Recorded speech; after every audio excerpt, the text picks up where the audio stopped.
Sa balitang entertainment mga kapatid, nako, good news. May additional po na alaga ang MQuest Ventures dahil certified kapatid na ang talented at napakagandang aktres na si Andrea Brillantes. Opisyal na pong pumirma si Andrea ng kontrata sa MQuest Ventures. Present dyan si MQuest Ventures Chairman Manny V. Pangilinan o MVP, President and CEO Jane Basas, FVP and Head for Channels and Content Management, Ma'am Shena O. Olaso, MQAA Head Sir Jeff Remigio at Powerhouse Showbiz Manager Shirley Kwan. Ayon sa aktres, gusto niya raw gumawa ng pelikulang tatatak sa kanyang fans at sa mga Pinoy. Ngayong taon sisimulan po ang produksyon ng unang pelikula ni Andrea sa ilalim ng MQuest Ventures. Kung anong pelikula yan, pakaabangan nyo kasi kilala nga po itong MQuest sa paggawa ng mga dekalidad at magagandang pelikula. Kaya itong si Andrea, gusto niya makagawa daw ng movie na talagang maiiwan niya, kumbaga parang legacy niya para sa mga Pilipino. So abangan po natin yan very, very soon. Kumusta na kaya yung Sino? Maxwell player? Wala na sila. Wala na sila. Uy, Natuto na ba maglabada? Oo, wala na sila. O at kahapon si Ma'am Shena O nang tayo'y patulog na, mga bandang alas 7 ng gabi, tumawag. Nangangamusta sa ating dalawa. Good evening po Ma'am Shena at pinapaalalahanan niya lahat ng mga teachers para po sa gagawin na Gabay Guro event. Bukas po yan. Bukas. Ito po ay hatid ng MVP Group of Company sa pangunguna ng ating chairman na si Sir Manny Saan V. gaganapin Pangilinan. Dito sa Meralco, sa Pasig. At sa gitna daw ng kanilang meeting ay nabanggit ni MVP na si Chacha ay isama dyan para pasayahin ang mga teachers. So bukas po magkita-kita tayo dyan, 1 to 5 p.m. Alauna hanggang alas 5 para po sa ating mga minamahal na guro. Magkita-kita po tayo dyan. Gabay Guro 2025. Taon-taon yan eh. Tumambling-tumbling ka doon ha? Ay nako, lahat Para ng sumaya pagpapasaya. sila. Sabi Okay. niya nga, seated ba? Pwede anak. Sabi ko, naku ma'am, pag Sabado, buong araw po yung tulog. Tama ba ako, baby? Buong araw kang tulog pag Sabado? Thank you for defending me. Oo naman. Kailangan ng Salamat. pahinga eh. Sige, magsuot ka ng ikulong Anong gusto- mandarambong. Bukas? Oo. O sige, papaalam tayo kay Ma'am Shena. Samantala po naman, marami po ang kinikilig ngayon sa tambalang Hector at Ponggay na karakter ni na Aljur Abrenica at Maris Racal sa Batang Quiapo. Opo, dumadamove si Hector kay Ponggay. Binigyan po ng tsokolate si Ponggay, sabay pilit sa kanya na makipag-date.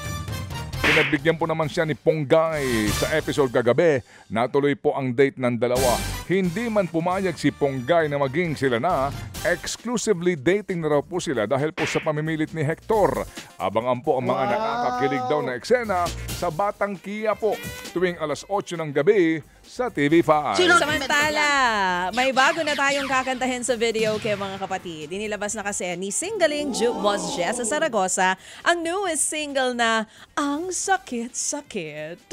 Nakipag-collaboration po si Jess sa renowned Pinoy composer na si Benny Saturno para sa awitin na ito. Iniaalay ni Jess ang single sa lahat ng sumobra sa pagmamahal at labis na nasaktan dahil naman sa pagtataksil. Mapapakinggan po ang sakit-sakit sa lahat ng music streaming platforms. Walang pasample. Anong tono niyan? Ang sakit-sakit. Parang Ang di sakit-sakit ko naman yata nito. kaya.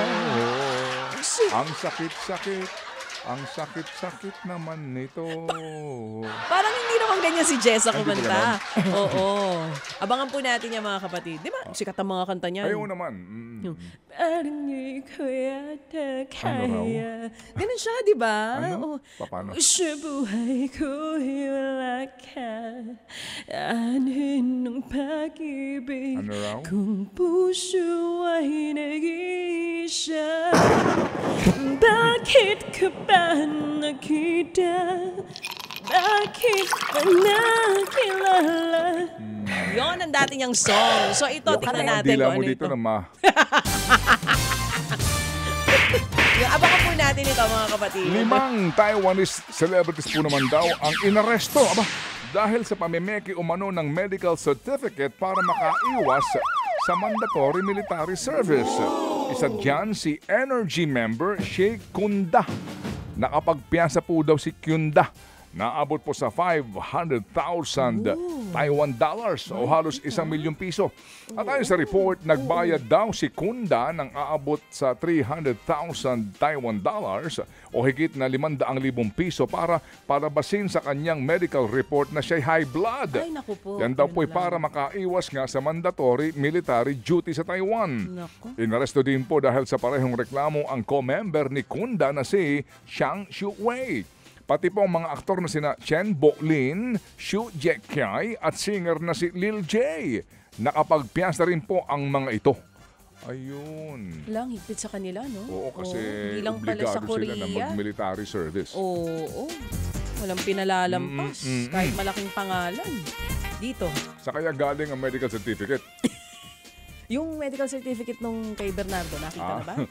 Oo. Sa kaya galing? Oo, hindi kaya sa recto. May ganun din sa kanila. Okay. O sige. Oo. O ito. Mm-hmm. Samantala mga kapatid, parte na po si Miley Cyrus sa upcoming film na Avatar, Fire and Ash matapos kantahin ang main soundtrack nito. Yan ang awiting Dream as One. Sinulat po yan ni Miley kasama si Mark Ronson at Andrew Wyatt. Tungkol ang kanta sa unity, healing at pagmamahal.